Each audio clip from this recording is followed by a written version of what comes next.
Hi, everybody. It's Gene Simmons, and you're not, and you're listening to the Potter Than Hell podcast with Steve, BC, BB, and Dylan. But you knew that, didn't you? Ladies and gentlemen, welcome to the Potter Than Hell podcast. This is your last stop on the crazy train of hard rock and heavy metal. So sit back, buckle in, and hang on. Here we go.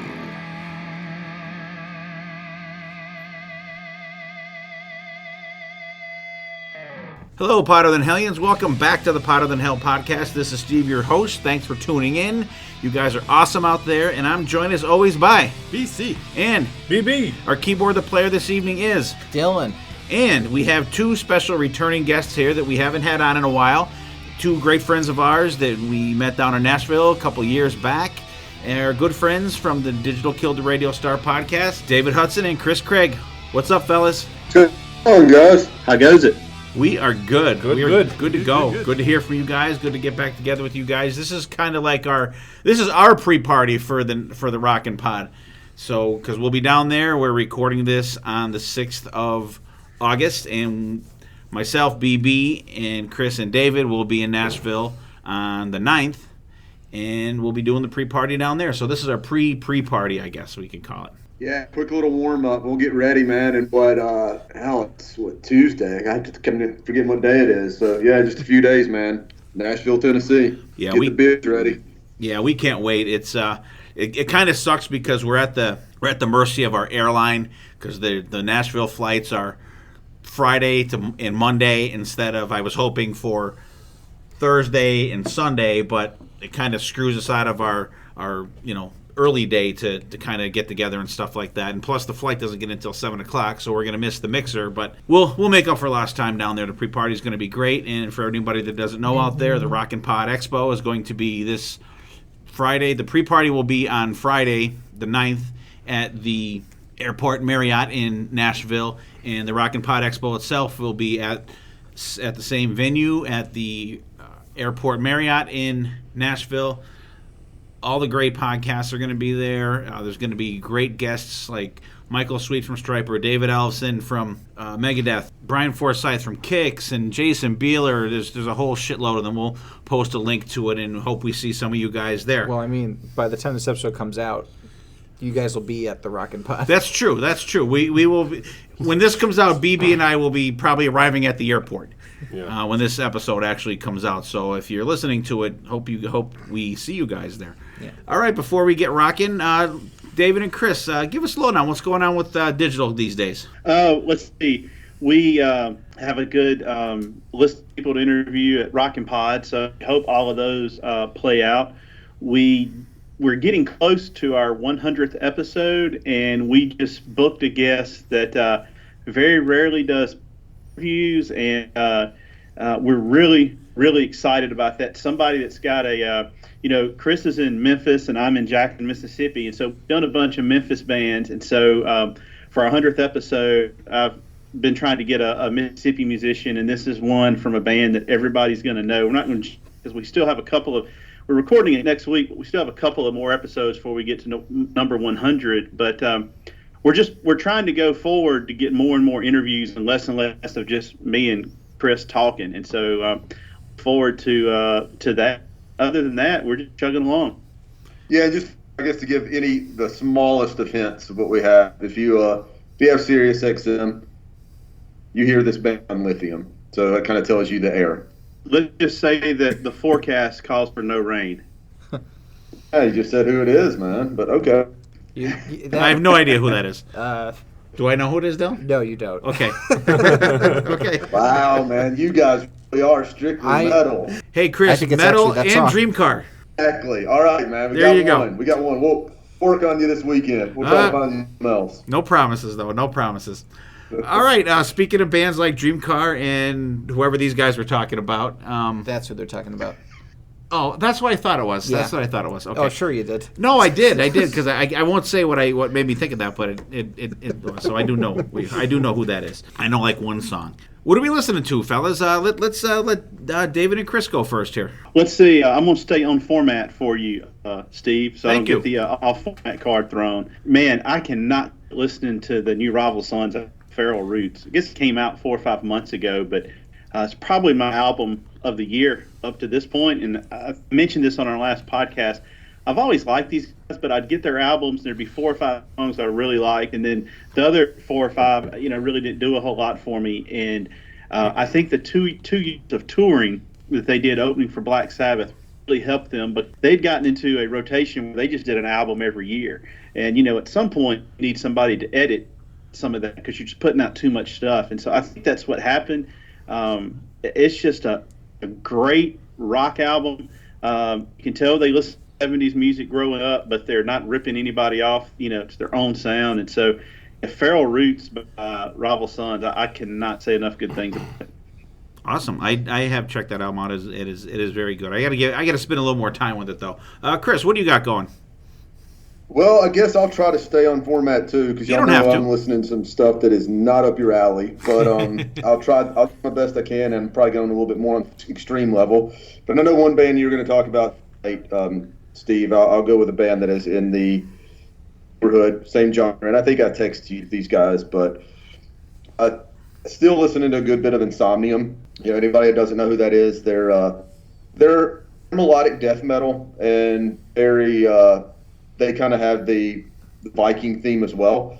The album I would check out, 2016 Winter Gate. It is, it's Winter Gate part 1 through 7. It's basically one track, 40 minutes long, but it's just a continuous play all the way through. Doesn't get old, doesn't sound the same. Really, really killer record. I think if you like them on Amarth, you'd like them. And then I told David one thing I've been listening to lately is, and I know this is weird, I'm the same guy that'll listen to The Cure in New Order, but I've been listening to a band called Wolves in the Throne Room, which is it's an American black metal band. They don't do the whole Hell Satan and nihilism thing and the goofy, silly corpse paint, but really, really cool technical stuff, worth a listen. All right, very cool. BC, how are you? Well, since I can only listen to music in my car now. Oh, God. I'm listening to the Saxon with the, what's it called? God damn it. 40th anniversary of the... Eagles Landed. Eagles Landed 40. Yeah, very good. I mean, a bunch of different shows throughout the years. Yeah. It's like 40 songs on it, too. Yeah, 3 discs. Really good. 3 discs, real good. So. Cool. Dylan. Well, besides the soundtrack to Hadestown that was finally released in full, it's a Broadway musical. You guys wouldn't know it. I've been listening to Volbeat's new album, Rewind, Replay, Rebound. Some songs I like on it. Some songs I'm maybe growing on me, but it's a pretty solid album. The track that really got me was probably Cheapside Sloggers, featuring Gary Holt from Exodus and now Slayer, kind of, because he's been touring with them. But it's a decent album. It's a Rewind, Replay, Rebound. Volbeat just came out Friday from when we're recording this deluxe edition of it. 22 songs, but it's not bad. It's not my favorite Volbeat album, but it's okay. It's early in the game. BB. Yeah. I stumbled across this album through Apple Music. I was on a Blue Murder kick, and I found out they did a live album called Screaming Blue Murder Live, and they do their more popular songs, Riot Live. They do Jelly Roll, but they do a really great cover of Still of the Night from Whitesnake.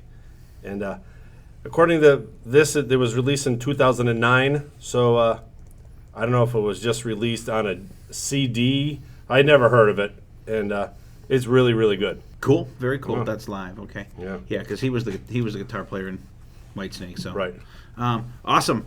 I've actually also, Dylan, have been listening to the new Volbeat album. I really enjoyed it. Actually, my wife and I were on another one of our baseball trips this last weekend, and it just happened to be Friday, so I put it on. I enjoyed it. I thought it was very good. Myself and Chris Granza went to see the Dead Girls Academy like 2 weeks ago actually, and in a club, and it was very poorly attended. Like the hard rock and metal scene around us just absolutely fucking blows. They kicked ass. They were a great band. They played like they were playing for like 500, 1,000 people or whatever the hell, and just a great show. They had a couple little technical difficulties in the beginning, but just a great, solid set. Nice guys. They signed all my stuff. I got the set list from them. They all signed it. Very cool. So I've been binging on that album. Thank you once again, Dylan, for introducing them to me. Yeah. So there's what we're listening to, you guys out there. The new Volbeat for myself and Dylan. Dead Girls Academy for myself. BC to Eagles Landed 40th anniversary. BB's listening to the Blue Murder Live album. And Chris is listening to Insomnium Winter's Gate. Chris, I did listen to that, and I did talk about it on an episode a couple weeks ago. I thought it was really good, and it was kind of weird that all the songs were the same thing, just like the different parts, which was kind of cool, too. Yeah. Which they didn't have to worry about naming a song. It's really cool. It's different, unique. Yeah, absolutely. And you're right. It's not something you get sick of. And really cool. And Chris is also listening to Wolves in the Throne Room. In the Throne Room. Wolves in the Throne Room. I'll have to give them a shot. And David is binging on the new Rival Sons album, Feral Roots. So very good album, too. Like I said, I need to spend a little more time with that album myself. I really enjoy what I heard from it. We saw those guys open up for Black Sabbath 2 years ago, and they were freaking excellent. They were really great. They're really good. They are rock stars. Yeah. They are. They project that. They really do. Absolutely. And before we get rolling on here, we'll do some news items.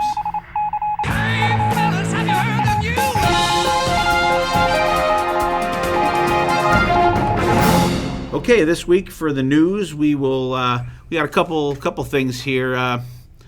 This isn't really news, but it's kind of cool. You guys know out there, I've been enjoying the Black Star Riders for quite a while now, and they have a new album that's coming out in I think in September. I have it pre-ordered. It's called Another State of Grace, and I heard one song from it. It was really good. And Ricky Warwick, and he's not putting down the past members. He says that this is the best lineup that they've had, but every band says that.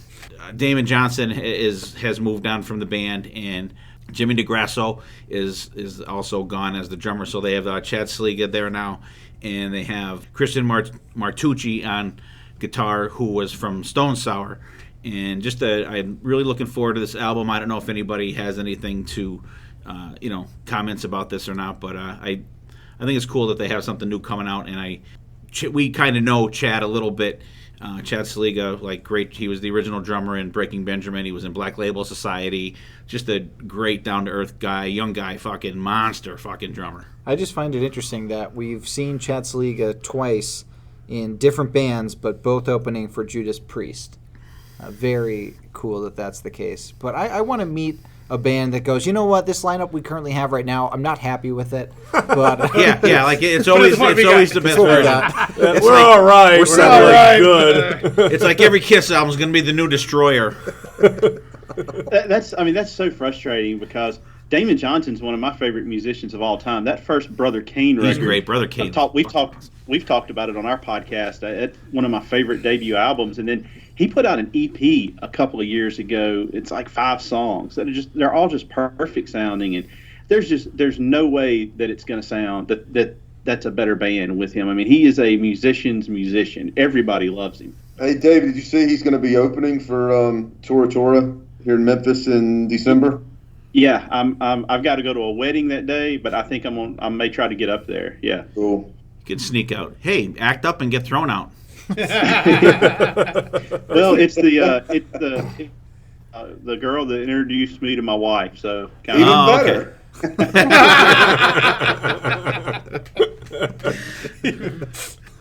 Your wife, I'm sure your wife won't be listening to this, so it's okay. It's okay. Right.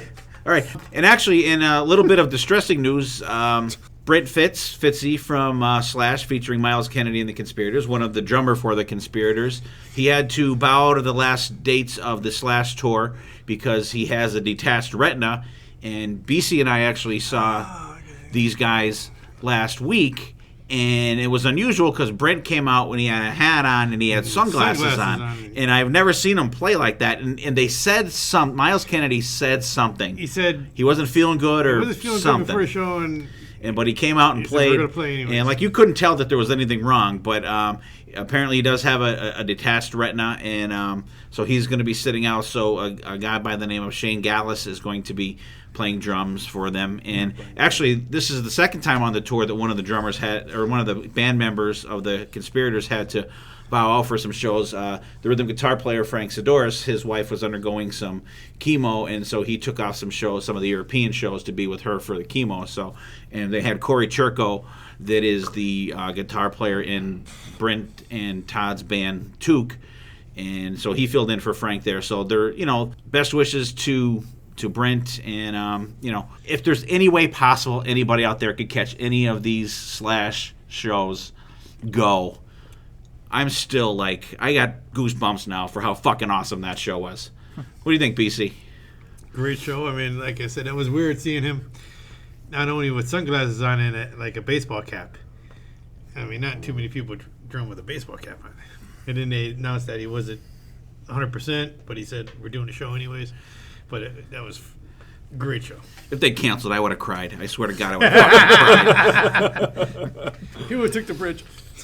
Yeah, definitely. So like I said, best of luck to Brent in his thing there. So now here's something, and we talked about it a little bit here. It's about the new Tool album, which I am not a Tool or a Tool fan. That's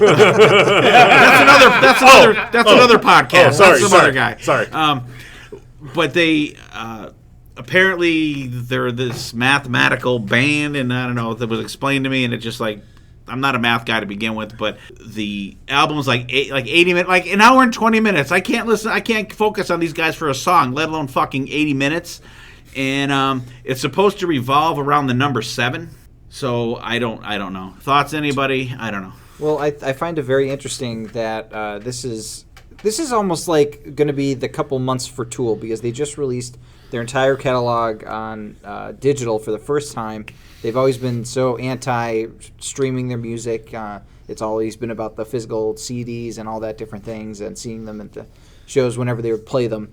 But it seems like they're having a resurgence, and it's really cool that all the Tool heads out there get to experience a new album from the band. Even though I know most fans of Tool are a fan of just the core Tool stuff, and maybe they'll listen to A Perfect Circle, which is one of the side bands from them. But a new album might be some people might be hesitant about it, but I'm excited for it personally. Is that an official term, Tool head? Is that what they call themselves? No, maybe. That was just off the top of my head. Oh wow, you may have made a. I'm sure somebody. Another word for dickhead. Sorry. I got a feeling this thing's going to go over like Chinese democracy. I mean, it's been almost that long since their last album, and there's just no way it's going to live up to the hype amongst the fans. It won't be. They've done it before, though. I guess not this long, but they don't release a record every 2 or 3 years. Not since they put out Anima, and which, by the way, I am a fan of Opiate, Undertow, and Anima. I love those records. After that, they kind of lost me. They did, because I'm looking at it right now. Anima. Let's see, that was '96. It's and then they came out with Ladderless Ladderless in 2001. So yeah, it's longer than normal for sure, but I don't know. They just get more and more bizarre, but the early stuff was really, really cool. And I know you're like Steve, you're talking about you don't like them and all, and I don't know. You still may absolutely despise it, but if I were to tell you to try anything, I would try Opiate, which was just an EP they did in '92. It wasn't the prog rock that they do now. It wasn't 12-minute songs. They were just kind of heavy. You might actually dig some of it. I'll check it out. And I actually do. I do have to listen to Lateralis because I promised Dave Borowski that I would. So now I have. Now I can listen to it without have to buy it. I hate to do that, but they're a tough listen for me. So one more quick thing, and I brought this up because you guys, this is one of the bands you guys talk about the most on your podcast, and I know that David is really into these guys, and hopefully you can get to see them, and that is Cannibal Corpse. They just announced their tour dates for the fall. And I hope, David, you get to catch them. I know Chris has seen them before, but I know you haven't. So I hope you can, get out there and see them.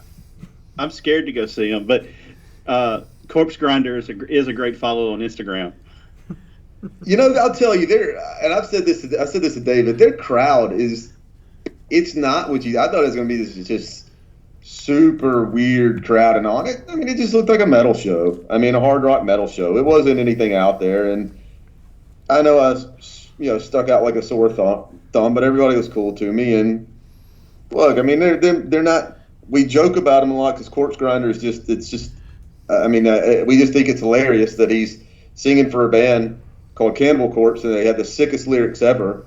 And he seems like this great human being and likable guy and father of the year. And it just, I mean, double lives if you've ever seen one, from what he does with his music and who he is seems to be in his personal life. But yeah, I mean, I don't know, their music. It's not necessarily for me, but I don't regret going to the show, and I'm not going to say I would never go again. Cool. I think they would be interesting to see. I mean, I'm sure I wouldn't be able to know what they're singing about. Of course, it's definitely different. BC, you've seen them, right? I worked the concert where they played, and it was different. It was different. That's awesome. So it ain't easy listening. Yeah, no shit. It's not the stuff that's going to lull you to sleep at night. That's for sure. So, all right, guys. So check out them things. Like we said, good luck to Brent Fitz and with your detached retina, and hopefully you get back into service soon here. And one of the saddest things about that is that means that the Slash tour is over. So now he's got to go back to that Guns N' Roses band and do shit with Axl now. So it'll be a while before we get any more Slash stuff with Miles Kennedy and the Conspirators. So that's the saddest thing for me about this tour coming to an end.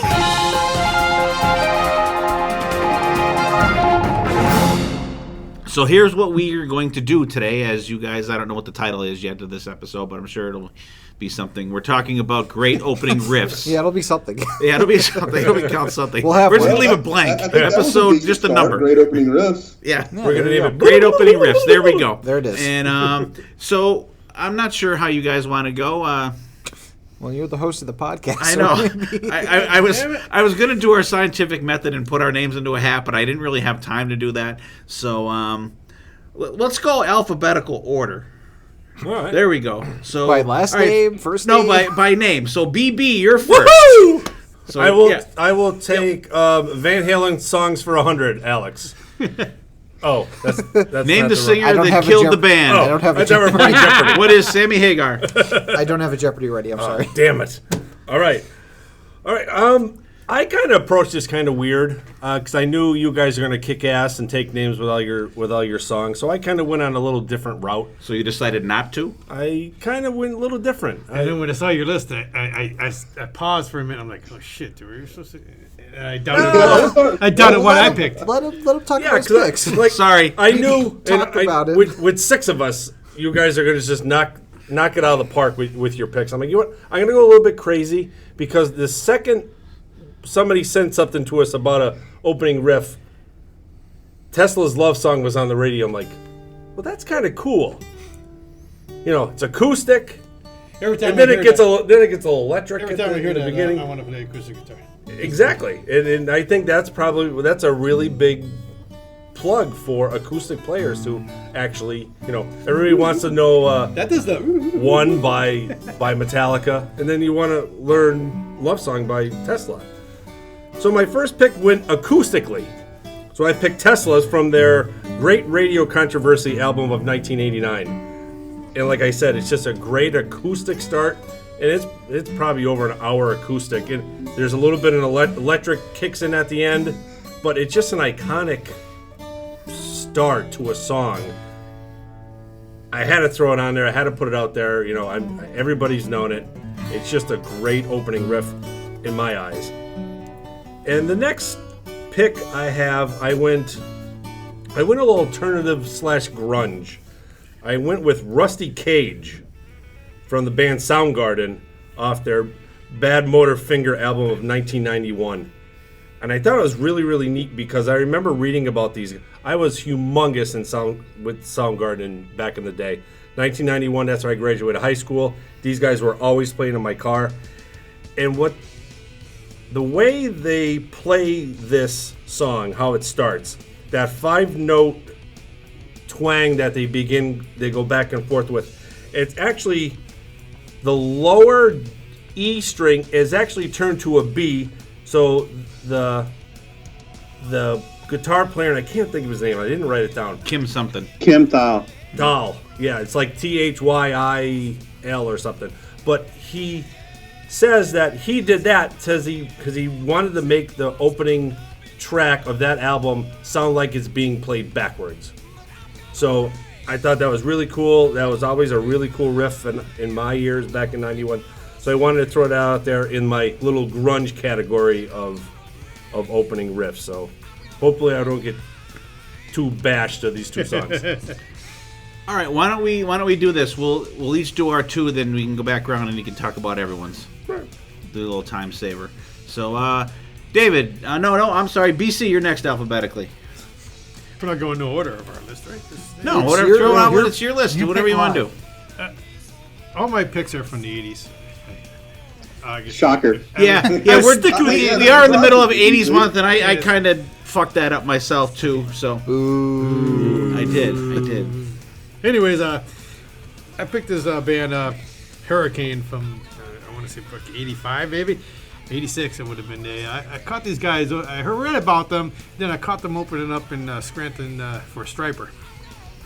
And their claim to fame back at the time was guitar player was Robert Sarzo, brother of Rudy, and the bass player was Tony Cavazza, brother of Carlos. Yeah.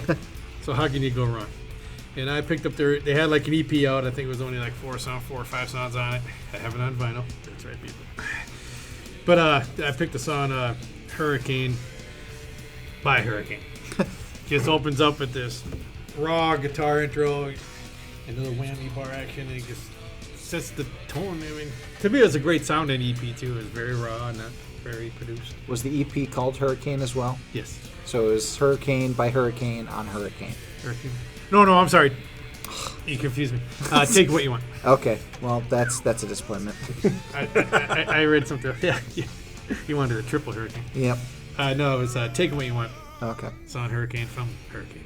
And currently the lead singer of Hurricane now is the lead singer of Foreigner. Absolutely. Kick ass. What do you got next? The next one I'm going to go with 1986 Ozzy Osbourne's Ultimate Sin album. I don't know how it was hard to pick this one. Jake Edie. I mean, to me, this is a phenomenal guitar album. Just the distortion of it. I don't know how to explain it, but I pick Never. That one. I mean, there's not a bad song on there. Stuff on it. So it was really hard to pick one, but I wanted to pick something from that album. All right, cool. David, you're next in the. Chris is next. Let's see. I'm sorry, Chris. I'm sorry. Okay. Oh my I'm God, struggling. I'm losing it. I am. Jesus. All right, I'm gonna go. I'm gonna give you some Heaven and Hell, Yes. and not the band. So we'll start with Striper, and I'm going with Soldiers Under Command. I don't know what it is about this riff. I've always loved it, and seeing them, I guess a month or two ago, and they opened up with that. It was just. I don't know. It just sounds so good live. I love the tone. I think it's a cool riff, and then comes that soloing that they do. I don't know. I think it's their greatest riff, and I'm not saying it's the most complicated ever, but it just sounds super cool. So there's the light. Now we're gonna go to the dark, and I'm going with Slayer, Raining Blood. I don't know. I mean, you don't get much more iconic than this. And really, if you think about it, you've got 3 different killer riffs just in that intro, just the way they change up from one to the other, and it's just so cool. It's got this evil sound. It's a super cool riff, super fast, and just an absolute thrash masterpiece. So there's my Heaven and Hell, my first 2. A thrasher piece. Yes. All right, David. All right, let's see. When we had this topic, the first song that popped in my mind was Van Halen's cover of "You Really Got Me." I think a lot of people think of it, as coming right after. It's usually played with Eruption beforehand, but that opening riff to me is just one of the best of all time. That Dave Davies and Ray Davies of the Kinks are, kind of considered the godfathers of riffing. They had so many good ones, but this is just one, when you hear it, you know exactly what it is, and it's got it's the kickoff to a high energy song that to me, I just love hearing it, whether it's David Lee Roth singing it, or even, I hate to say, I know you're going to get mad, Steve, but when Sammy and them would sing it when he was in the band. Woo-hoo! But yeah, so the Van Halen's version of "You Really Got Me," I just absolutely love it. And then the second one I'm going to go with, I almost didn't do this one because I didn't know if this would technically be off format, but "Start Me Up" by the Rolling Stones. You can't go to a sporting event without hearing this. It's one of those classic songs that I never get tired of hearing, and I've been lucky enough to see the Stones a couple of times. It's always a highlight of the show, and it starts off, with just Keith striking those 2 or 3 chords, and everybody knows what it is, and any casual person that listens to music knows this song, and it's just a great stadium anthem, and really. The last great Stones album was Tattoo You, which is kind of odd because most of the album is B-sides, but I just absolutely love Start Me Up. Never get tired of hearing it. Always puts me in a good mood, and so Rolling Stones, Start Me Up. Cool. Very cool, very cool. Dylan. Okay, so picking my songs, I was trying to think what riffs are iconic to me that when I hear them, I'm immediately like, okay, this is what I think about when I think about this band, or when I think about this kind of music, or something like that. And the first one I decided to go with was the first riff that really, do a play on words, struck me, was Thunderstruck from AC/DC off of the Razor's Edge album. The finger tapping by Angus Young is just so iconic, and anybody, and this is another one that's played quite often at sporting events. It gets you pumped up, and the chanting in the background with the pounding of the drums with the thunder. Even though you can't actually get struck by thunder, that's not a thing. It's still a great riff, and what I think is iconic, and probably for me, the best AC/DC opening track for an album, in my opinion. My second song I'm going to go with is another song that I think is kind of emblematic of the band that it's from, is from UFO off the Phenomenon album, Rock Bottom. Michael Schenker, You Can't Beat Him. He was a kid when he did this album, correct? Like he was. Yeah. He was in his teens. He was super young, and coming up with this riff, it blew my mind the first time I heard it. I was really big into UFO back in the day, but the first time I heard this was actually to connect with BB's pick. Tesla did a cover of it off their Reel to Reel album, and that was the first time I ever heard it, and it blew my mind just how amazing it was. It's just. And then the drums coming in, it gives it just enough time for you to be impacted by the riff. And then the drums come in, and the bass is doing the doom, and it's just a fantastic song. So my first two are Thunderstruck by AC/DC and Rock Bottom by UFO. Okay, I'm going to do my two, and then we'll just go in reverse order, and I'll just talk about them, and we'll go right back the way we came. Okay, sure. We'll follow your lead. All right. My first pick was, when we talked about this, David and I were discussing different topics to do, and we were talking about we are going to be doing an episode on digital coming up. No dates or anything. We were talking, going back and forth, and I think it was David that threw this out to me, and I was like, boom, fucking absolutely. And like the very first thing that boinged into my fucking head was debut album from this guy, first song. I've talked about this song a couple times before. Stranglehold from Ted Nugent. Just a friggin' gritty, amazing opening song. It's like so sexy and so seductive, this riff, and just brings it in. I know BC and BB are sitting back in their chairs, but it is just, and just think about the when they played this song on the Rockstar movie, when they were all dancing and he was hooking up with what he thought was two girls, and and it was just like, it's just one of them songs. It's like just so got such a cool groove in it, and like who the fuck doesn't know this song? I mean, come on, if you're a rock fan, you know this goddamn song, and so that was my first pick, and my second was, and I'm gonna. And this guy BC already talked about, Jake E. Lee. And this was the very first song on the Badlands album, High Wire. just a great da-na-na-na-na, just a fucking excellent song. Another great introduction to a band, like right off the bat.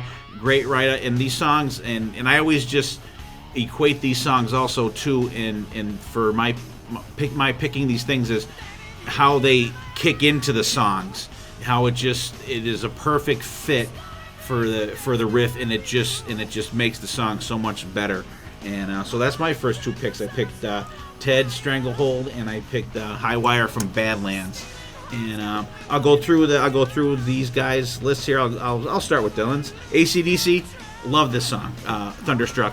And I always just picture on the Live at Donington DVD, Angus coming up on the stage behind the drums, and you just see a sea of people, and it's just like amazing. And like every time I hear that song, that picture is in my head, and I love the groaning, it's just such a perfect thing.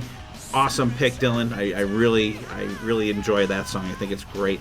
And UFO, iconic. It's like and you can tell it's like a 70s type riff. It's just got that sound to it. And to think that he did this when he was a teenager, just absolutely iconic and amazing. David's List, Rolling Stones. Great group. Hey, BC, Stones. You know, like just a great song. And you're right, David. You do hear that like in every stadium when they're starting up the game. Boom, start me up. And Van Halen, you really got me. And it's kind of cool listening to this song without Eruption at the beginning on the first Van Halen album. Because I love when you get that na-na-na-na, you could hear that little opening in between the like the notes and stuff like that. It's just like that clean sound that's behind it. It's just amazing. Absolutely love that one. And that's another song too that the kick in is just like absolutely excellent. And all right, BB. Tesla, I have what riff with a question mark written down. I don't know if you meant the little acoustic solo at the beginning or the na-na-na-na-na-na part. I don't know. I hate this fucking song to begin with. Yes! And you've achieved what you were going for. I knew what you were going for because he texted me that. Is that okay? I'm like, it's your list. And I'm thinking, yes, I can have something to fucking rip. And Soundgarden, little out of format, but no, excellent song. I love how that kicks in. And that's another one, too, that I always picture the video with them like running through the woods and na-na-na-na-na. Like, I really like that. That's a fucking really good one. BC Hurricane, great song. I love it's very, you're right, it's very raw sounding. It's like a very powerful riff, very good. And Ozzy, Never is just great. And I love the Ozzy albums with Jake on there, Bark at the Moon and Ultimate Sin. It's got like a kind of a jangly sound to it. And it's great too once the kick in, you get that kind of scratchy, kind of almost palm muted kind of scratching on there, like kind of. If you listen to that a little bit, it reminds me a little bit of how Atomic Punk sounds. You get that little scratchy shit in there. That's very cool. Chris with his Heaven and Hell pick, friggin' excellent. And my go-to version for Soldiers Under Command is from the Second Coming album. When they re-recorded all those songs, and it's the same band doing it, just with updated production on it. There we go, BC. Technology on it. Very heavy. And this is another song that I think solidified this band's sound. You kind of get the dual guitars in there a little bit. It's got the harmony the guitar harmony underneath. Really good song. And Slayer, very evil beginning. Like you hear this song, you know, like bad shit's gonna fucking happen. You're entering hell. Yeah, absolutely you are. And then you get the jump, dum dum dum. Like I'm like, oh, you like first time you heard this, you're like, what the fuck is this? Especially even after the rest of the stuff you listen to on the album. This song is just a standout song on that album. I think it's just fucking great. Amazing evil riff, and the kick-in is just amazing. Excellent picks, guys, for the most part. I mean, I will say I do like Love Song, and I love that. I think it's a beautiful, beautiful piece of music. So, yeah, I mean, I'm not going to knock it. I mean, I'm like you, I didn't necessarily hear a riff part, but I do love that piece of music. I got your back, BB. Hey, David. There you go. I tell you what, I don't think Tesla gets the credit they deserve for the acoustic the unplugged wave, that hit in the late 80s and early 90s. A lot of people like to go back to when Bon Jovi played Wanted Dead or Alive acoustically on, I think it's the VMAs. But what they were able to do with 5-man acoustical jam and with this song, I don't think they get the credit they deserve for it, because I was, like 12 or 13 when this came out and trying to learn how to play the guitar. Everybody tried to get a buddy that could learn it with them, and they could both, play the Tommy and the Frank part. So I love that intro. I think it's great. All right. Whew. David, give us the rest of the lowdown. You might as well go next. Go ahead, buddy. Okay. Let's see. Slayer, Rain in Blood, one of the classic, thrash metal riffs. And let's see, Soldiers Under Command, You Can't Beat Oz, and Michael Sweet. Let's see, UFO, Rock Bottom. I really like that. The more I listen to UFO, the more I get into them. You're right. It's scary that Schenker was a teenager. You wonder how big they could have gotten if he would have stayed with them. AC/DC Thunderstruck, I'm glad you brought up the Live at Donington, because that is one of my favorite live albums. In particular, this song, if you really turn up your stereo, you can hear the crowd go crazy when they come out, and you can actually hear Angus turn the volume up on his guitar. Mm-hmm. And I also think Malcolm Young's playing on this live version, it's very subtle, but it adds to the overall feel of it. Just another one that gets you pumped up. Let's see, Hurricane. Honestly, I've heard of them just because whenever you see Kelly Hansen's name mentioned, it mentions ex-Hurricane. So I really wasn't familiar with them. I listened to it. It sounds like just like a classic mid-'80s hard rock guitar riff. Ozzy's Never. I didn't even have to look. I'm not the biggest Ozzy fan, so some of the songs I always have to look see which album they're on, but I didn't even have to look to know that was Jakey Lee. And let's see here. Who am I missing? Oh, Badlands. It's been a long time since I've listened to Badlands. Went back and listened to Highwire. That's just a great intro, great classic Jakey Lee. That's actually a CD that I got at that Columbia House thing where, you get like 15 for a penny. Ted Nugent Stranglehold, man, you cannot go wrong with that. That song gets me going every time. Nugent doesn't get the credit he deserves for being a great guitar player.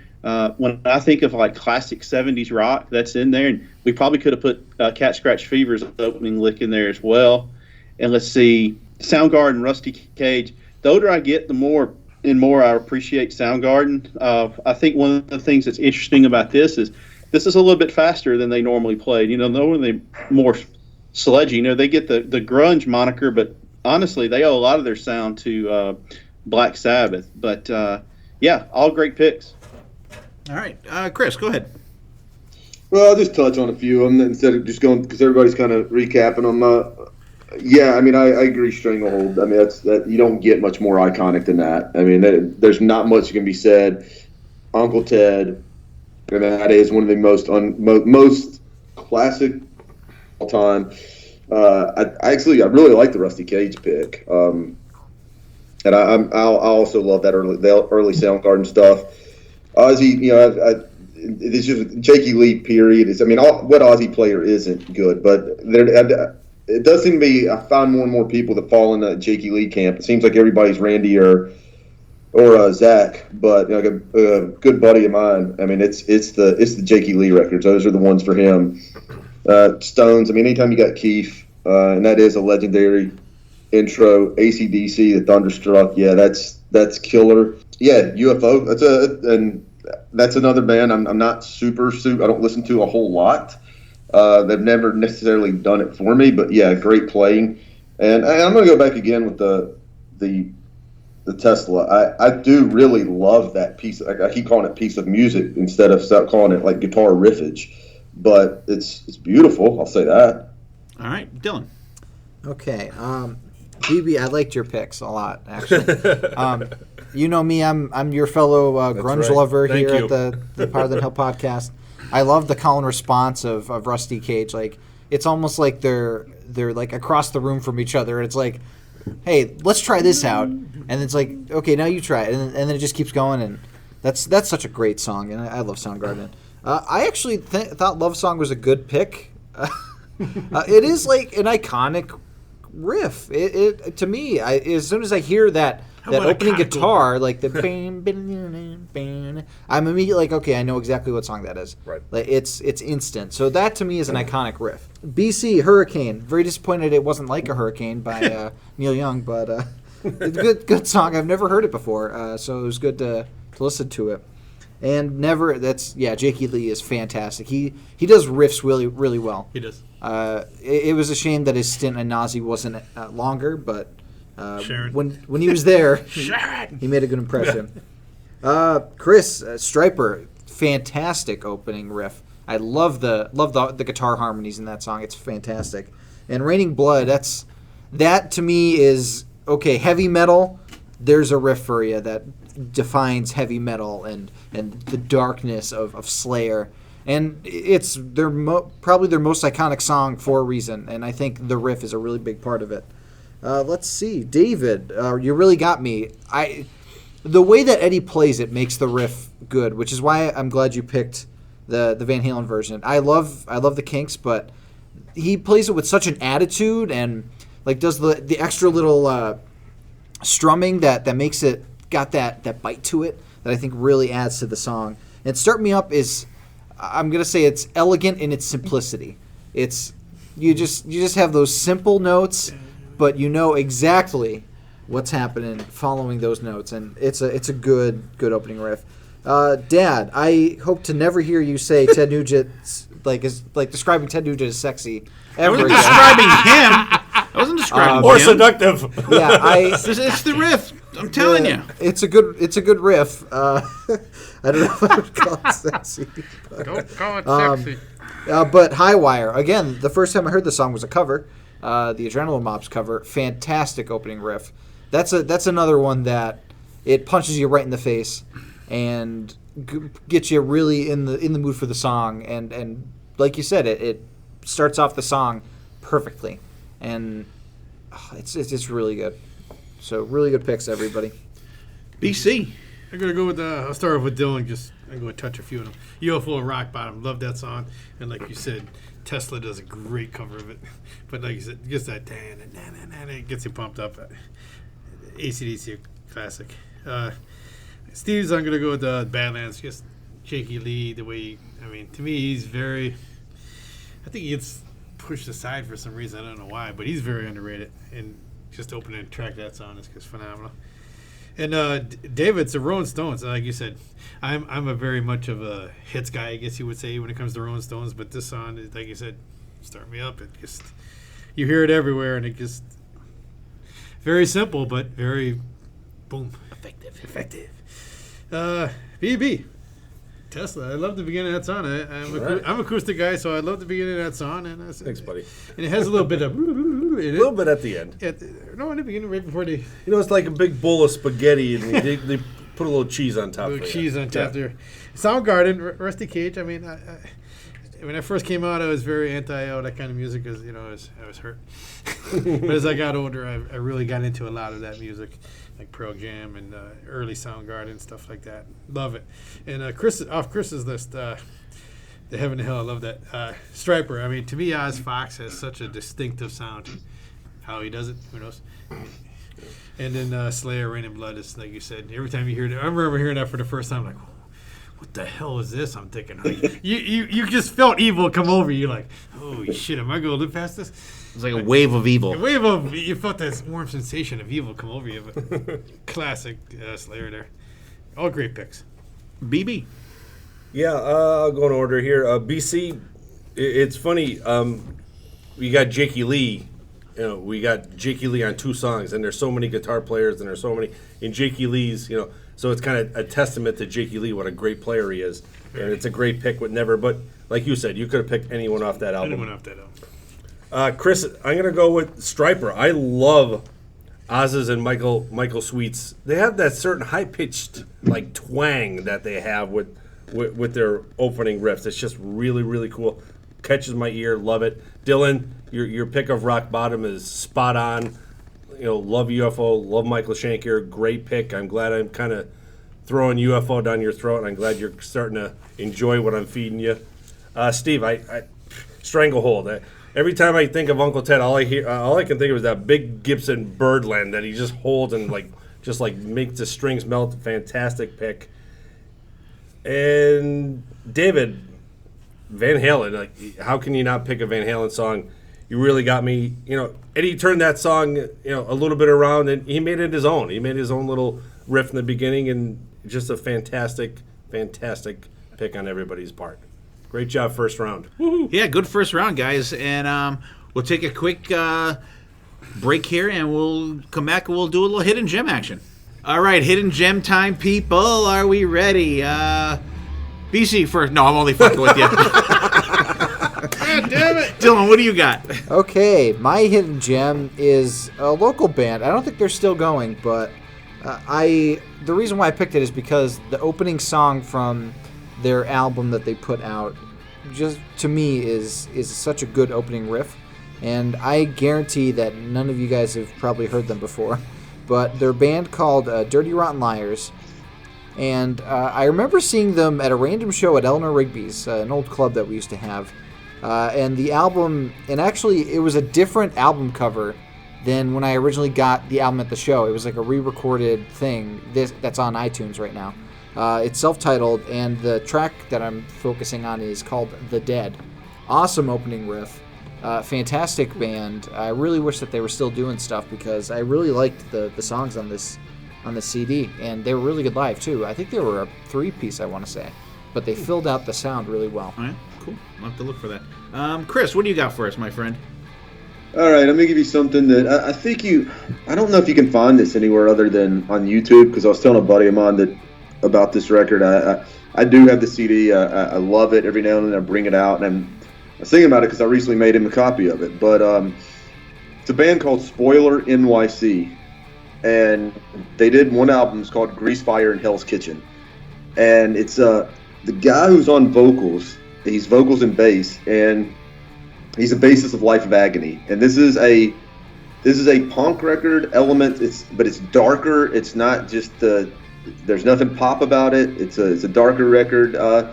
Almost elements somewhat of hardcore in it, but great punk record that hardly anybody knows about. Spoiler NYC, Grease Fire in Hell's Kitchen. All right, very cool. David. I'm going to go with Jerry Cantrell's Degradation Trip Volume 1 and 2. Obviously from Alice in Chains. This is when Alice in Chains was no longer a band. It's a double album. Lyrically, it is really, really dark. And I think he basically set out to write some of the sickest music he's ever written. A lot of it has to do with Lane Staley. There's a lot of different styles on it. A lot of really good rockers and a lot of, sludgy material, kind of like you would hear on Alice in Chains. And then some just really, really cool ballads. And I back in the day when it came out, I wore this thing out and just been kind of going back to it here more and more frequently. But even if you don't, I know, Steve, I know you're not a big Alice in Chains fan. It doesn't really sound like Alice in Chains.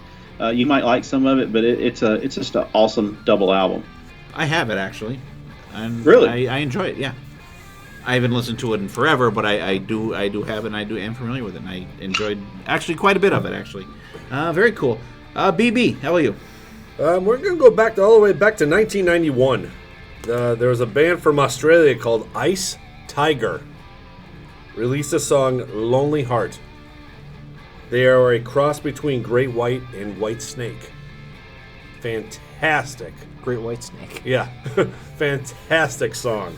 I caught this on a tune-in radio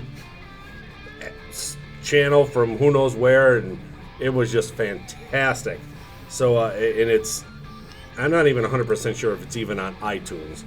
It's probably like you're going to have to do it on a YouTube thing, but it's Ice Tiger. The song is Lonely Heart. All right, cool. Owner of? I'll go next. BC's still gathering himself over there. I'm going to go with it's a band. We talked about the artist, but not the I don't think the band part of it very much. And I'm talking about the Merciful Fate album, Into the Unknown, from 1996. It came out, and just a fantastic album. Great. Not like death metal, but like a darker metal, like darker themes. Just a great album. Songs like The Uninvited Guest And this is a song. My brother-in-law's name is Damien, and there's a part in there. They're talking about a ghost, and like, his name is Damien. So I would sing that to him constantly. I still do. I remember that See? so vividly. And cool songs like that. Listen to the Bell. One of the most cranking songs on there is a song called 15 Men and a Bottle of Rum. Just fucking kick ass. Starts out a little slow, but the kick in is fucking fantastic. Soloing is great in it. So check out that album, Into the Unknown from Merciful Fate. Came out in 1996. Great album. BC, do you have anything for us? I think he's going to throw something out of the fucking hat here. There we go. Yeah. It's not a surprise band, but I don't know if anybody ever heard the album. Nobody thinks who did. King Cobra's Sweden Rock Live. I mean, here's a band out on that. What's his name? Paul Sortino singing now. He's on Desert. Uh-huh. Okay. But I like it. I mean, it's a good sound. It's very good. It's the production is not great on it, but it's good though. Get the idea of it. RC Free said around here. Marcy Free is not down with King Cobra. All right, there's our hidden gems, you guys. The fifth album from Merciful Fate, Into the Unknown for me, 1996. King Cobra Live at Sweden Rock for BC. Ice Tiger, the song Lonely Heart from BB. Dirty Rotten Liars, self-titled album, and the song called The Dead from Dylan. Chris has Spoiler NYC, Grease Fire in Hell's Kitchen. That sounds like a video I watched about a week ago from fucking FDNY. And David's got Jerry Cantrell Degradation Trip Volume 1 and 2, which is very good. So if you guys want to check out some cool stuff, if you're an Alice in Chains fan, check that out. Like David said, it's not like totally Alice in Chains-ish, but you could tell that he's the guy that like writes the majority of the shit for those guys. Very good, awesome gems. Hey, Steve. Yes, sir. Before we go any further, I wanted to tell you. Somebody mentioned King Cobra, and I think it was last week that y'all had Sonny on? He talked about the band Cobra. Yeah. Was that right? Yeah. All right. I was going to tell you. You're going to be interviewing Todd Poole from Roxy Blue. Jimmy Jamison is his father-in-law. That was in Survivor, and it was the lead singer of that band Cobra that Sonny was talking about. Ah, okay, yeah. Ah, okay. Very cool. Remind me of that when we're done recording so I can write it down, because I was doing notes today for who we're doing. Okay, cool. Thank you very much. I appreciate that. And I heard that name and I'm like, why the fuck do I know that name? Now I do.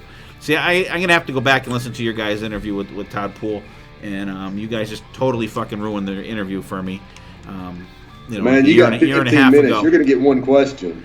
Yeah, well, that's what I'm hoping for. Just one thing, and then he can just go, which is going to be very cool. Definitely looking forward to that. So that's one of the interviews we do have is Roxy Blue coming up that we'll be doing tomorrow if you're listening to this on the day it comes out. All right, we'll get back to our topic here, opening riffs. It will not be out tomorrow.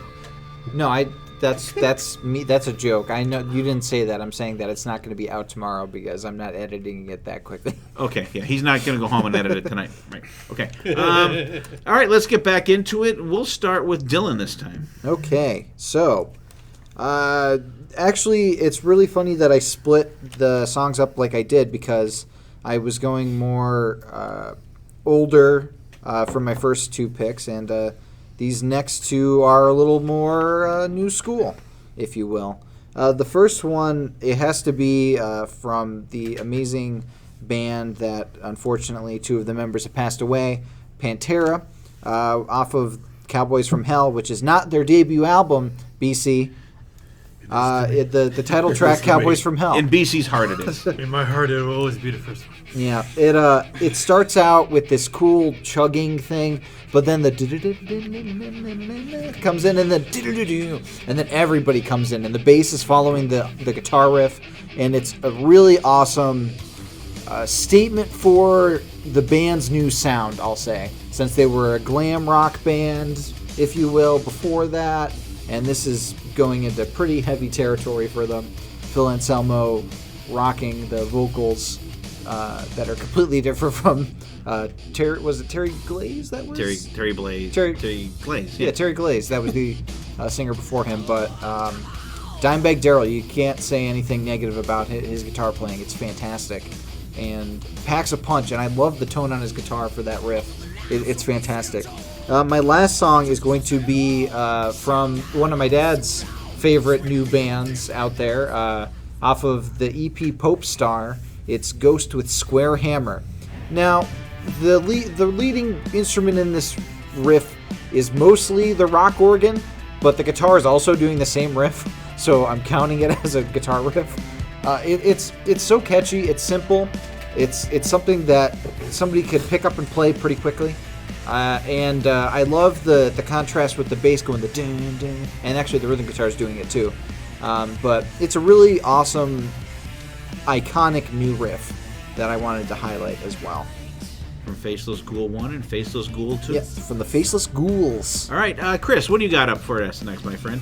All right, I'm going with truly the iconic ones. Like the ones I picked, yeah, people know them, but these are the ones that everybody hears on radio. And I was almost hesitant to do this because I had a lot of them I could have done. Like Dylan just mentioned Pantera. I mean, I came very close to putting Mouth for War. Granted, it's not necessarily like a little riff; it's straight up bar chords. But man, it's one of the most difficult things to play. I had Sabbath. I had a bunch of things. Deeper cut Sabbath song. I had a bunch of stuff I was thinking of, and then I just thought, you know what? I'm just going to be the guy who does it. I'm going to go mainstream with these because they deserve to be on the list. So the first one, I went Guns N' Roses' Sweet Child O' Mine. I just think it's it is a riff. It's more of a lead that he's playing, but it is definitely a riff. I just think I don't know. It's a cool sound. It was a different take on a ballad, and I love that riff. And then next I went with we're going to go with another Ozzy song, but I'm going with Randy. And I'm going with Crazy Train almost for more than anything, the importance of it. And somebody mentioned earlier about what I think it was David mentioned, songs you want to learn to play. I mean, this is kind of one of the first any kid ever learns. It's like Smoke on the Water, and then when you can get a little bit better, you go for Crazy Train. And it just doesn't get more iconic than that. And I mean, let's throw out the fact that it's overplayed. Let's throw out the fact that we get tired of hearing it.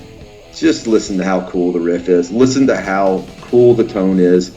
And then once he gets out of the riff and he starts with those chords, they're almost like jazz-inspired chords. It's badass. I mean, we got to just be honest with it and not try to be cool and say it's a hit. It's just a cool riff. Okay. Come on. We'll wait till we go around the horn. I'm sure someone will shoot it down. Probably BB. He's like Mikey. He hates everything. Yeah, it's absolutely BB that hates everything. You're right. Hey, Mikey, he hates it. He hates it. All right, BC. Hey, and listen, don't eat Pop Rocks and drink Coke because it's supposed to kill you. That's what I'm bringing on the plane. So See? All right. You better bring your EMT card. I can't practice out of my jurisdiction. All right, Your jurisdiction. BC, what do you got next for us? I'm stuck in the 80s, as I always will be. So. It is 80s month, so we'll Oh, there goes David. Absolutely. I'm stuck in the 80s, damn it. I can't get out. I'm not going to leave it. Iconic opening riff, I think, is Accept Balls to the Wall. I mean, how can you not, when that kicks in by any band, cover band or any band, just you know exactly what that is, and it just pumps you up. And I usually punch Steve in the face when they start that band we used to go see. He used to turn around. Yeah. So I mean, he knows. He kind of probably cringed when I picked this on. Like, oh shit. Yeah. And That's why I sit across the table from not next to him. I always try to bring up obscure stuff in my picks from whatever we're doing, and I'm gonna go with Leatherwolf off their debut album, The Calling. I just love the way that kicks in. It's one of the very first albums I got by it. I mean, when I first heard of them, they were out a little bit before I heard of them. I said, hey. I mean, then that came out in the 80s. Again, that was when everything was coming out, and it just oversaturation, and they got lost in the shuffle. As most late 80s bands do. Absolutely. All right, David, what do you got for us? Give us Let's see, I'm going to go with two of the members of the Big Four. Got to start with Master of Puppets by Metallica off Steve's favorite Metallica album. Oh yeah. The term, everybody laughs because the term iconic gets used so much on these podcasts that we all do, but that really is one of the most iconic opening riffs of arguably one of the 2 or 3 greatest thrash albums of all time. I just love it. I even love like what Lars does in the beginning, with hitting the cymbal and then, I don't know the term. He just grabs the cymbal to prevent it from vibrating even more. I never get tired of hearing that. And then Holy Wars, The Punishment Due by Megadeth. The opening of that, you for sure know what it is. But to me, the coolest part of the opening of that is the time change. When it goes from fast and slows up a little bit. And I'm not a guitar player, really. I don't really know any other way to say that, but just, man, the tone that he has on that is just so good. I love that switching up of the tempo, and that's one of those ones, if you're a metalhead, you're going to know it as soon as it comes on. And to me, that's also the mark of a great riff. Within 2 seconds, you know what song it is. So yeah, Metallica and Megadeth.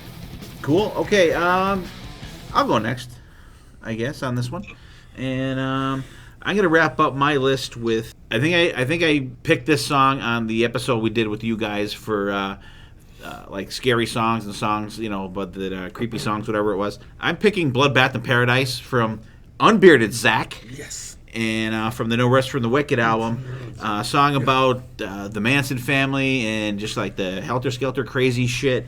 And it's got like the little spooky keyboard, and it's got that evil voice there in the beginning, and like the moaning. But it just is a fucking monster riff. And in my mind, this is the song that really threw it out there for me for Zakk Wylde. And it's my go-to Ozzy song. Just an amazing rocker. And I just wrote down great, fucking absolutely love that song. The riff is fantastic, and it goes right into the lyrics. It's fucking great. And I picked a favorite of our friend Chris there for my last song here, the band that I've been getting into lately, Amon Amarth, and the song is called Mjolnir. Right, Dylan? Did I pronounce that correctly? Yeah, you're good. Hammer of Thor. It starts out with that bang. You hear the hammer on the anvil, not the Judas Priest song. Oh, it's such a good song. You get the dual guitars, just an amazing rocking song. It kicks in, and I'm sure BB like just instantly turned it off once he started to sing.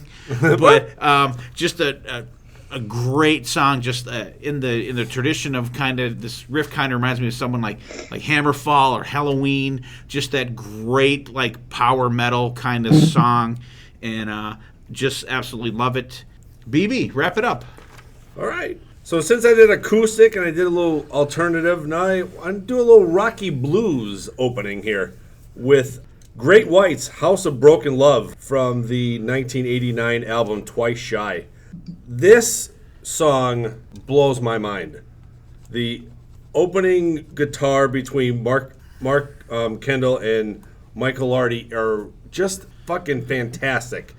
Michael just keeps the same rhythm over and over and over again, but Mark does this thing, and then what's a great part about this song, right around the minute mark, Jack Russell comes in and he goes, once more.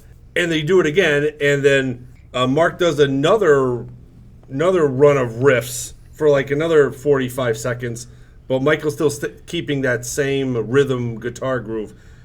It's such a great bluesy rock song. That Great White, that song to me is like Great White personified. Fantastic song. Love that song.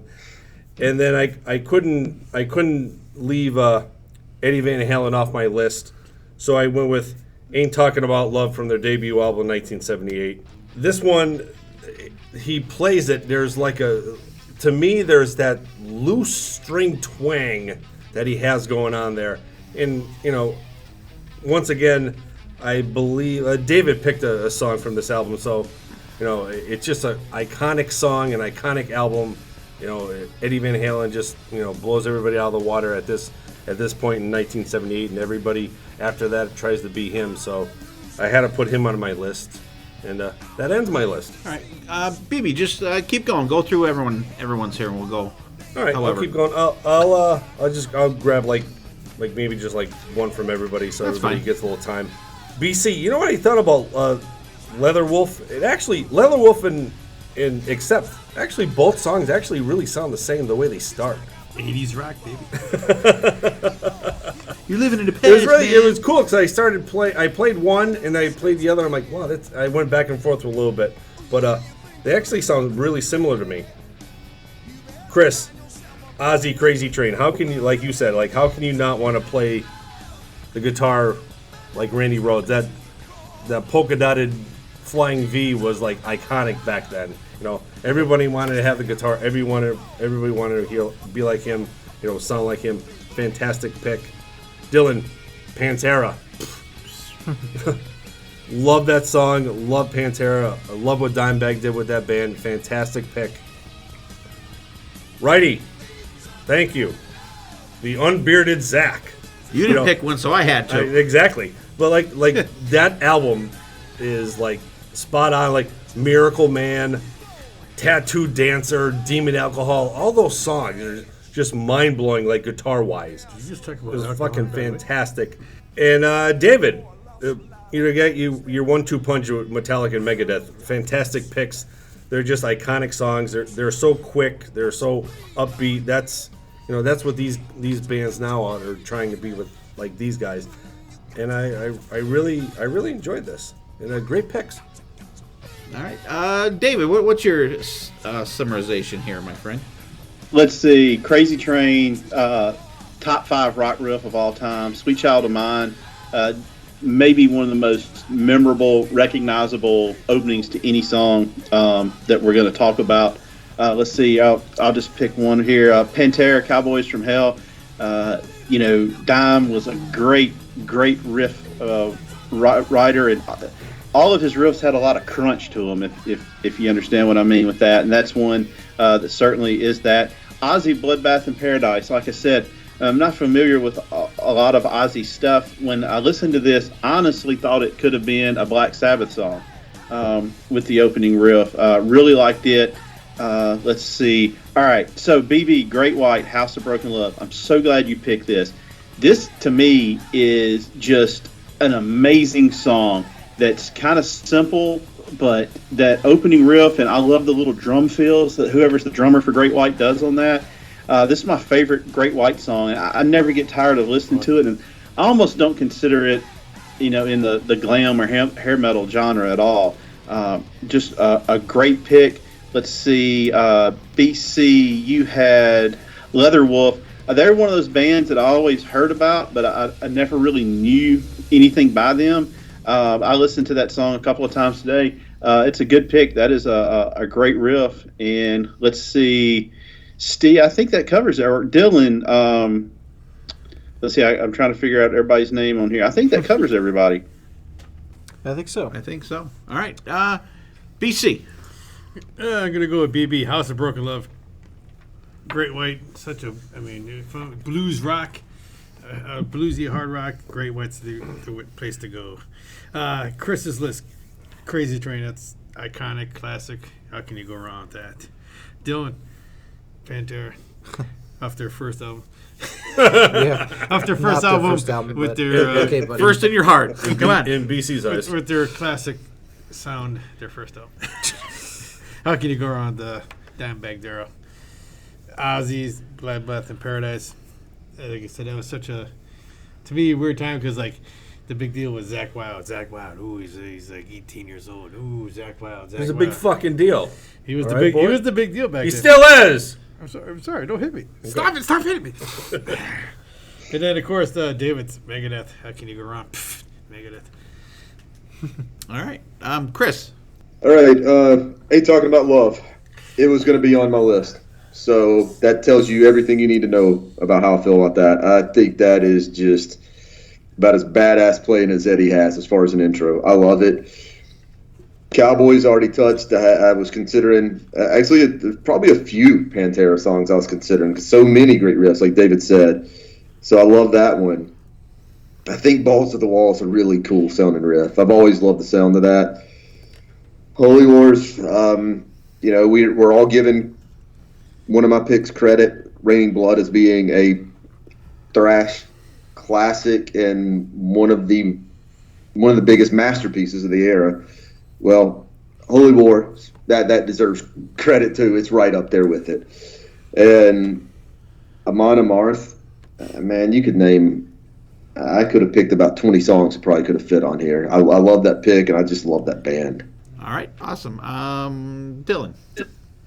Okay, let's go with Dad's. Amon Amarth, that was a really cool riff. I really need to check these guys out because I really like what I hear from them. They're a really good band. Hey, check out Deceiver of the Gods and Twilight of the Thunder God. Check out those 2 records. If you don't like them, you won't like the band. Okay, cool. I will definitely do that. Let's see. Let's go with Chris since you just spoke. Crazy Train, yeah, it's a fantastic riff. It's another one that's played at sporting events all the time. I mean, you hear the Aussies all aboard, but honestly, it's the awesome right before the riff is so iconic to me, and I love the bass that goes underneath the 2. It's a fantastic intro to a song. BC, except Balls to the Wall, another iconic is another. It's another iconic riff. It's so good. It's simple, but I love the drums that go along with it with that switch it up every time it continues. BB, and you talking about love? I still have bad war flashbacks with that song from my back in my band days. Boy, that was but it's a good song. It's a good opening riff. And it shows how good Eddie is at opening riffs since it's the second Van Halen song we're talking about. David, I can't fault anybody who picks one of the best songs from Metallica's best album, the title track. And we said on our Big Four episode, it's like a 9-minute song that does not feel like a 9-minute song at all. And the riffs are a huge testament and part of that. And I love it. I love the start-stop of the opening riff. And it's really another song that's accentuated by the drums. And like you said, I love how Lars mutes the cymbal as the riff goes. So everybody, fantastic picks. All right, cool. I will wrap the picks up here. David, Megadeth, love that. That's like, all right, dudes, let's get a fucking pit going like right now. Just like fucking, you just want to do that. Metallica, Master of Puppets.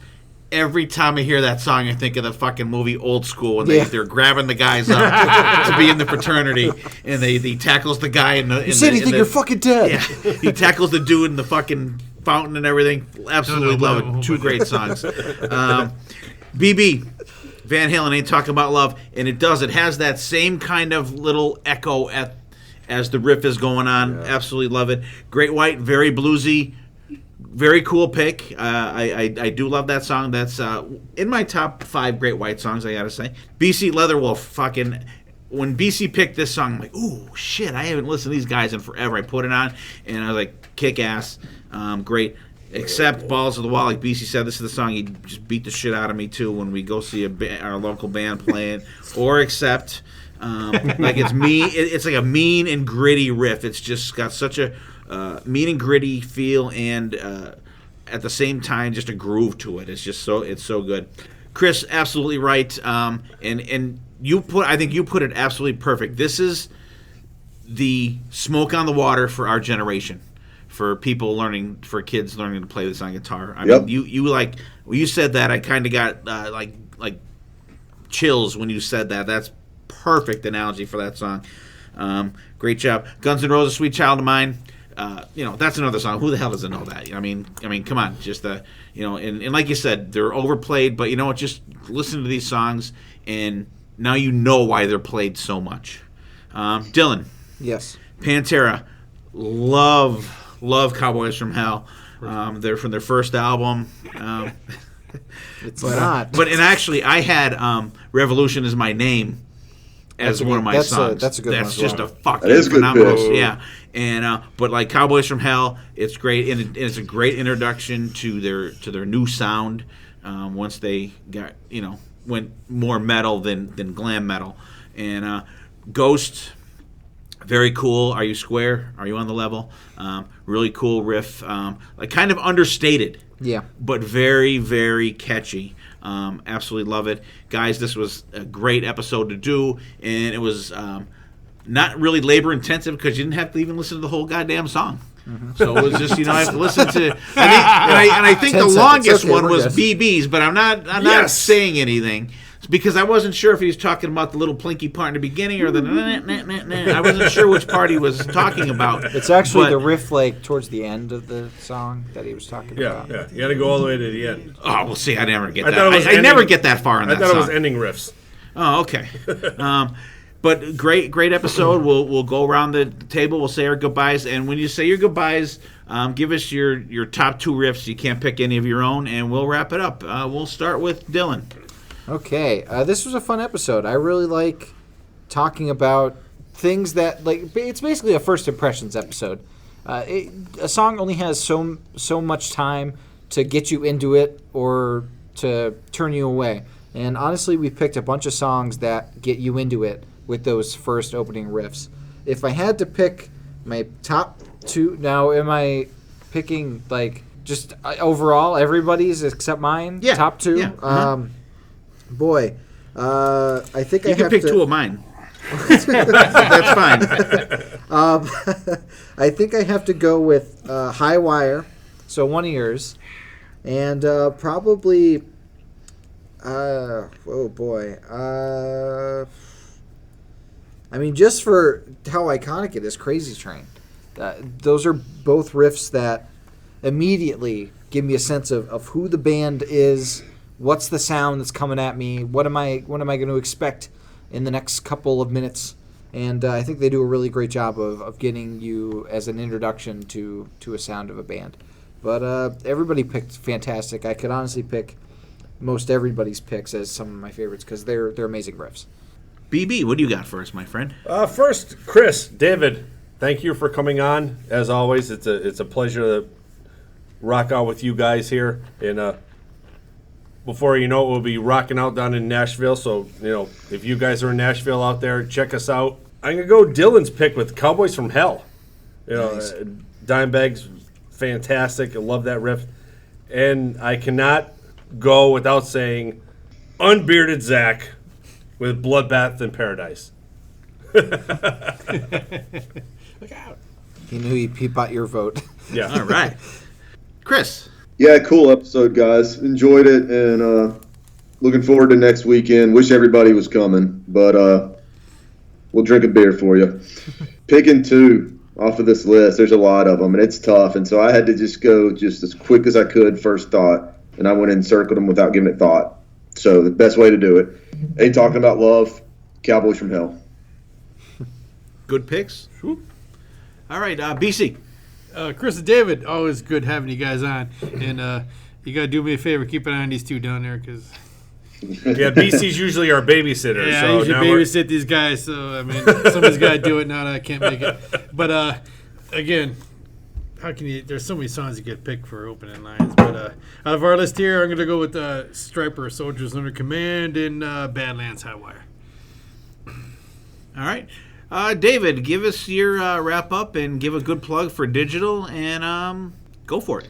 Let's see. It's always fun to hang out with you guys. I tell Chris Czynszak every year after Rockin' Pod when I talk to him that really the best thing about Rockin' Pod is all the friends that we've made and get to hang out, and you guys are at the top of our list. And just always a lot of fun. I hate that Dylan and BC aren't going to be there this year because man, I'm a fat boy, and I think I lost a few pounds laughing with BC last year in the, in the hotel lobby. And I mean, it was a lot of fun. I'm looking forward to it. This podcast was it really wasn't that hard to do. I'm gonna have to go with Ain't Talking About Love and Crazy Train as far as probably my favorite 2. And like I said, well, I guess when this drops, it'll be a few hours and we'll be hanging out. So I'm really looking forward to it. I know Chris is. Our buddy Caton that does some of our more glam-centric episodes, he's going to be there with us. I'm really excited about you guys getting to meet our buddy Todd Poole from Roxy Blue. I've already told him about you. You can follow us on Twitter at Digital Killed, and we have a Facebook page called Digital Kill the Radio Star podcast. And I actually have another podcast. It's a All Black Crows podcast. I kind of my buddy Ian in New York does all the heavy lifting on it, but it's called The State of Amorica. If any of you are Black Crowes fans, give us a listen. I think you'll enjoy it. David, going back to the hotel last year, I mean, I wish somebody recorded that. That was such a fun time. It was. If somebody that is seriously one of the funnest times I've had in years. If somebody recorded that, it would have been classic. That was it. And we sat there, I think, for like 4 hours. Yeah. Just shooting the shit and drinking beer and just busting balls, and it was great. It was and you're right, David. It was one of my best times in years. Also, like just friends wise, just so cool, just so laid back, just throwing the shit. What 6, 7 music fans just sitting there, just shooting the shit. It was fucking awesome. And speaking of awesome, you guys are awesome, and I appreciate you guys, mentioning us on your podcast. I'm about 3/4. Actually, I'm just getting into listening to your list, David, on your episode for this week. Your top 10 albums from the decade. Chris, he loves his Def Heaven. This guy, he loves it, and they gave BC a good plug there too. BC was like, I just don't know what the fuck this is, and we appreciate you guys coming on with us because we know everybody's busy. Everybody's got a ton of shit going on, especially this week, gathering all of our thoughts and stuff to go to Nashville, to go to the Rock and Pod Expo, because it is quite a deal to even just get in the mindset of what we're going to have to do when we get there, and just the anticipation of seeing good friends again that we haven't seen since last year. We've done podcasts together, but it's not the same as just kind of just hanging out. So really absolutely looking forward to that, and just so glad to have you guys as friends and colleagues in the podcast world. And it was funny too, because when we met these guys, they were just like us. BC and I went down to the expo just to hang out, check it out, see what was going on. Chris and David were doing the same thing, and we were kind of standing there, I think by the bar, kind of just hanging out, having a beer, and we just started shooting the shit, and it was how great friendships have started, and just a great time hanging out with you guys. Before I give my picks, I want to just say all the songs that you guys were checking out today, with maybe the exception of 1 or 2 that Dylan may not be able to find on Spotify, will be on our Spotify playlist. The link will be on our show. On the iTunes, the link will be there. There will be a link to Digital Kill, the Radio Star podcast on there. My picks, just off the top of my head, David, I'm going to shock you, my friend. I'm going to go with Master of Puppets, because that... See that? There you go. I was waiting to get I was waiting for the gas. Oh, I forgot about that. I made the audible gas on that. And I'm going to go with AC/DC Thunderstruck, just because of that. Just is as much as it is an audible thing with me that I like the song, the visual thing of that Donington video is just right in my head every time I hear that song instantly. And like I said before, this was just a great, not labor-intensive episode to prepare for. It was cool. You didn't have to listen to the whole songs. Apparently, I did for BB's song.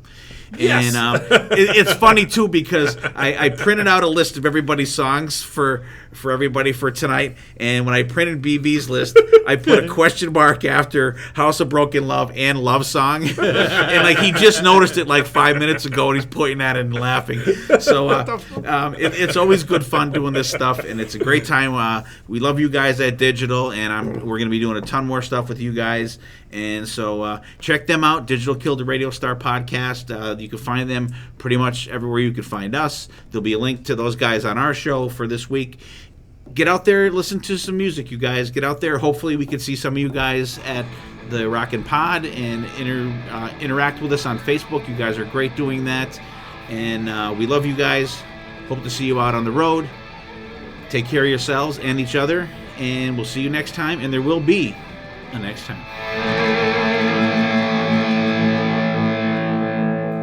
Once again, Chris and David, thank you for... Wait, did you want to have Chris go? Chris already went. Did he? I just went. Oh, who the fuck is not paying attention now? You got me. See, I wanted to give BC. you one.